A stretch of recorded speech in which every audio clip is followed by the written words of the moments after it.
पूर्व सीएम भूपेंद्र सिंह हुड्डा ने सदन के बाहर मीडिया गैलरी में प्रेस कॉन्फ्रेंस की और इस दौरान उन्होंने ये कहा कि इस सरकार की कितनी नौकरियों पर कोर्ट ने सवाल उठाए, क्या वो मामले सदन में लेकर आए। भूपेंद्र हुड्डा ने कहा कि मेरी पत्नी के 2 भाई, उनका कोई लड़का सरकारी नौकरी में नहीं है। हम भी 5 भाई हैं, मेरे किसी भाई का लड़का सरकारी नौकरी में नहीं है। इसके अलावा उन्होंने अनिल विज पर भी तंज कसा। सरकारी नौकरी में नहीं है, हम 5 भाई हैं, तो किसी का कोई से का भी लड़का सरकारी नौकरी में नहीं है। अब वो अगर मैं होता, वैसे मजाक की बात कर रहा हूँ क्योंकि मैं ऐसी बातों में जाता नहीं, सुनील मेरे सामने कहता तो मैं इस बात को कहता, हाँ भाई सांगवान साहब आए थे, पर्ची लेके आए थे मेरे पास, तेरी ट्रांसफर की लेके आए थे। परसों स्पीकर साहब ने कहा कि आज विज साहब का जन्मदिन है, मैंने उसको मुबारकबाद दी, हमारे साथी हैं।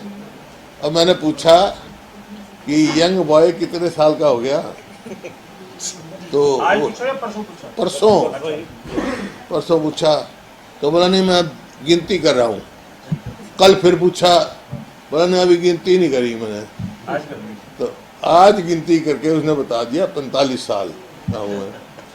तो मैंने कह दिया कि भाई देखो, on the floor of the house, मैं मानता हूँ भाई ये जो कह रहे हैं ठीक होगा, तो मेरी भी लिख लो, अगर ये 45 साल के होंगे तो मैं इस्तीफा दे दूंगा। ये भी बैठे मंत्री हैं, जिम्मेवार पोस्ट पे बैठे हैं। अब कल ये इशू हुआ कि आज भी एक आधे उस मेंबर ने कहा और मुख्यमंत्री ने कहा कि बजट जो है 13% कुछ हमने बढ़ाया है। मैं ये तथ्य से परे है, क्योंकि बजट के 3 पहलू होते हैं, बजट एस्टिमेट, रिवाइज्ड बजट और एक्चुअल। तो पिछले साल का भी एक्चुअल तो आया नहीं, लेकिन बजट एस्टिमेटेड था 1,90,000 करीब, 89 कुछ सम था ना। और रिवाइज्ड जो बजट था वो 180 था। तो मैंने कहा अब ये कोई रिवाइज थोड़ा ही कर रहे हैं, इस साल का बजट एस्टिमेट दे रहे हैं ना। रिवाइज आएगा जब बताएं, जब तो कैसे कितने गुना करा है उन्हें पता लग जाएगा कितने गुना किया है।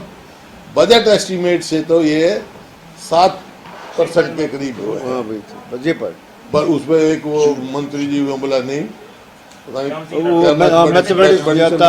वो नहीं आता, कन्विंस हो गया वो। तब उनको ये पता नहीं बजट की 3 वो होती है, जिस बात की बात हो रही है कंपैरिजन उससे किया जाएगा ना। रिवाइज बजट आया ही नहीं इनका, अभी तो इसका एक्चुअल भी नहीं आया पिछले साल का, रिवाइज बजट कहाँ से।